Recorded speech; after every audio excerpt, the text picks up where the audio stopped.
एक जंगल में एक शेर का बच्चा, शावक, जंगल में एक शेर का बच्चा बिछड़ गया अपनी शेरनी से और वो गीदड़ों के झुंड में जाके मिल गया।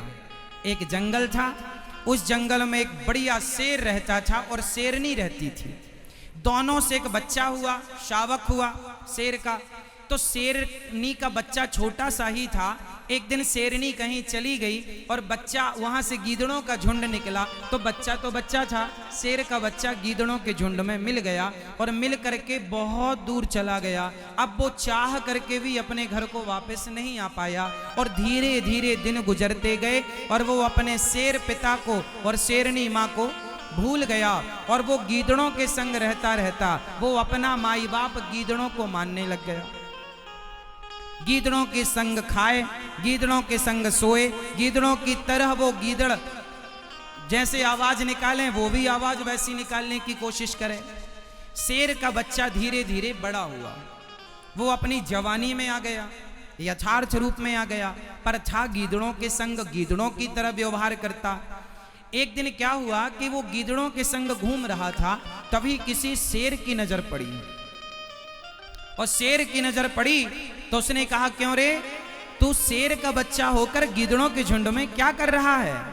उसने दूर से कहा, नहीं शेर महाराज, ये तो हमारे मौसी है, ये हमारी बुआ है और ये हमारे माई बाप हैं, इन्होंने हमें बड़ा पाल पोस के बड़ा किया है, ये हम इन्हीं के संग रहते हैं, ये हमारे रिश्तेदार हैं।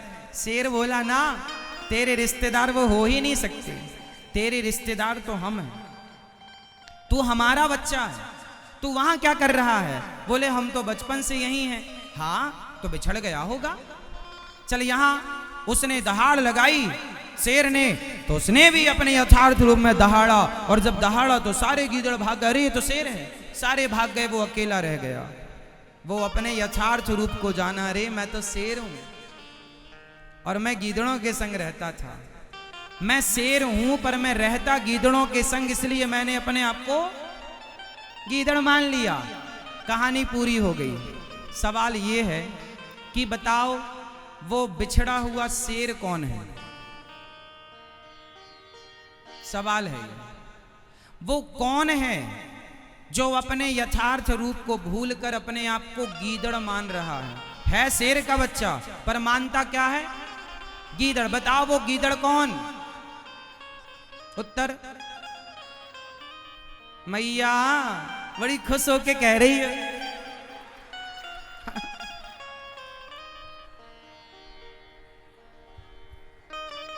बात सच्ची है कि आप सब, हम सब उस ईश्वर की संतान हैं, उस शेर की संतान हैं, लेकिन संसार के गीदड़ों के झुंड में हम अपने आप को गीदड़ मान रहे हैं। कोई ये मानता, कोई वो मानता, कोई ये मानता। आप, कोई कहता मैं हिंदू, कोई कहता मैं मुसलमान, कोई कहता मैं सिख, कोई कहता मैं ईसाई, कोई कहता मैं यहूदी, कोई कहता मैं पारसी, कोई कहता मैं जैन, कोई कहता मैं ब्राह्मण, कोई कहता मैं क्षत्रिय, कोई कहता मैं वैश्य, कोई कहता मैं शूद्र, कोई कहता कि मैं सरपंच, कोई कहता मैं विधायक, कोई कहता मैं मंत्री, कोई कहता मैं ये मंत्री, कोई कहता मैं बिजनेस, कोई कहता मैं ये। सबकी अपनी अपनी बातें हैं, जितने मुंह उतनी बातें। अच्छा ये बताओ, ये जो पानी, जिस पानी में आप लोग बैठे हैं, ये पानी जब आकाश से गिरा था तो क्या ऐसा था जैसा अभी है? उत्तर दो। नहीं। यदि ये पानी की बूंदें गंगा में गिरती तो ये पानी क्या हो जाता? गंगा जल हो जाता। ये पानी यमुना में गिरता तो यमुना जल होता। ये पानी यदि समुद्र में गिरता तो समुद्र का पानी हो जाता। ये पानी यदि सीपी पर गिरता तो मोती हो जाता, है ना? सीपी में गिरता तो मोती हो जाता। ये पानी यदि नाले में गिरा तो नाला हो गया। पानी ना नाला था, पानी ना गंगा जल है, ना पानी यमुना जल है, ना पानी नाला है। संगति उसे गंगा बनाएगी, संगति उसे नाला बनाएगा, संगति उसे यमुना बनाएगी, संगति उसे मोती बनाएगा। सिंपल है। आप क्या हो? आप सब ईश्वर का, मैं नहीं कहता, गोस्वामी जी लिख रहे हैं, ईश्वर अंश, जीव अविनाशी, चेतन अमल सहज सुख राशि। आप सब ईश्वर की संतान हैं, भगवान की संतान हैं, लेकिन संसार में आकर के जिन गीदड़ों के संग रहे, उन गीदड़ों की तरह अपने को भी गीदड़ मान, अरे मैं तो तुम्हारा हूं, मैं तो तुम्हारा हूं। तुम उनके नहीं हो जिनके मान रहे हो, तुम सब, हम सब उस ईश्वर की संतान हैं। यहां इंसानियत का परिचय देने आए हैं, लेकिन इंसानियत तो गई भाड़ में, हम राक्षस बने घूम रहे। झूठ कपट छल निंदा चुगली सारा गलत काम करने में लग गए हैं। अच्छा एक बात बताओ, आप किसकी संतान हो? मेरी मां, मैया, ओ मेरी प्यारी मां, आप किसकी संतान हो? वहां मैया देखो कुर्सी पड़ी, वहां जाके बैठ जाओ, वो देखो, गीले में मत बैठो, हम आपकी श्रद्धा को प्रणाम करते हैं, जा वहां बैठो। बताओ आप किसकी संतान हैं? जोर से, पर हम मानते किसकी हैं?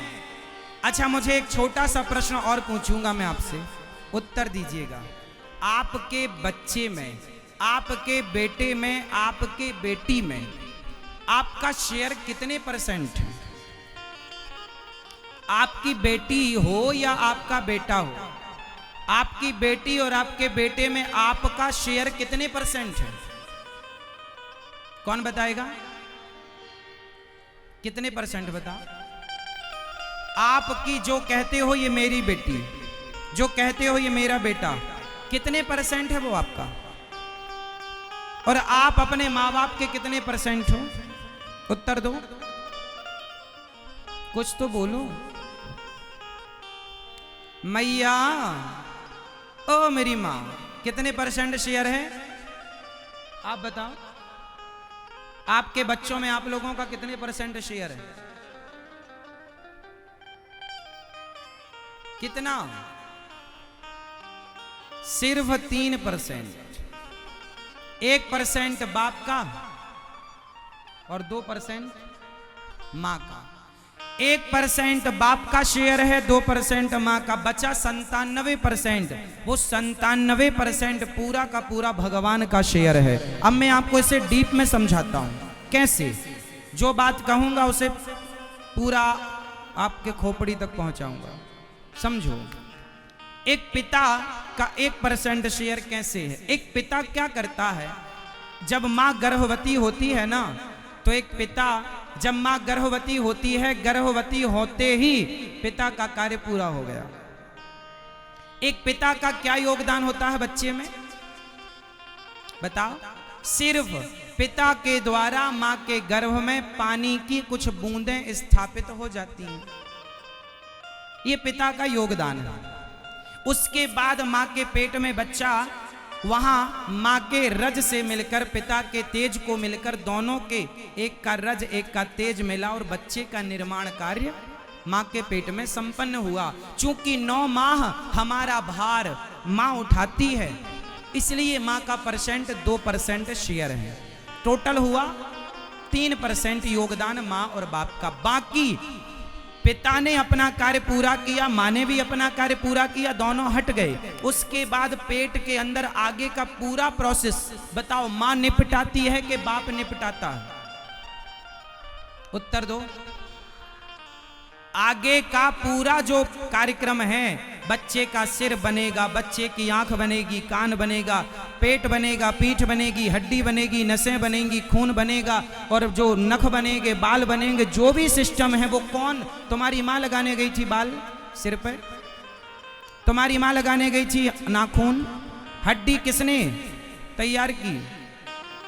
मां और पिता ने एक प्रोसेस किया, उसके बाद उनका कार्य पूरा हुआ। उसके आगे का पूरा 1 माह में बच्चे का सिर तैयार होता है, 2 माह में बच्चे के हाथ पांव तैयार होते हैं, तीसरे माह में बच्चे का लिंग तैयार होता है, स्त्री और पुरुष के चिन्ह, चौथे महीने में सप्त धातुएं तैयार होती हैं, 5वें महीने से बच्चे को पेट में भूख और प्यास लगने लग जाती है, 6ठे माह से बच्चा पेट में मां के गर्भ में इस तरफ से उस तरफ खिसकने लग जाता है और 7वां माह लगते ही भगवान की स्तुति करने लग जाता है।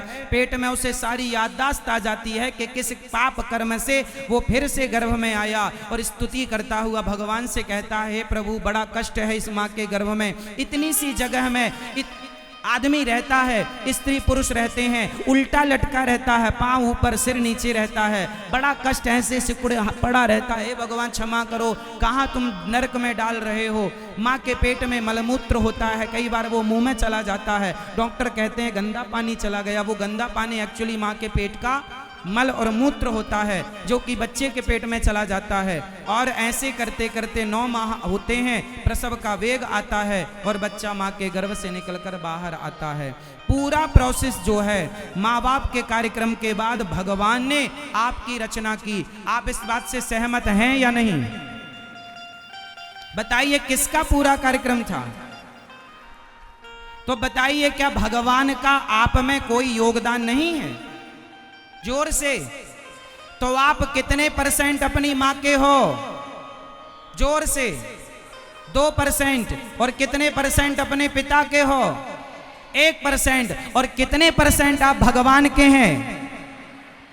97% आप भगवान के हैं। इसलिए आप पर आपके बाप से, आपकी मां से ज्यादा अधिकार किसका है? किसका है? इसलिए भगवान जो दे उस खुशी में खुश रहना, क्योंकि आप पर सबसे ज्यादा अधिकार भगवान का है। वो महलों में रखें या झोपड़ी में रखें, हर परिस्थिति में खुश रहना चाहिए। हर स्थिति में भगवान का ध्यान करना चाहिए, भगवत चिंतन करना चाहिए। एक पल के लिए भी भगवान को भूलना नहीं चाहिए। हे नाथ, बोलो हे नाथ, मैं आपको कभी भूलू नहीं।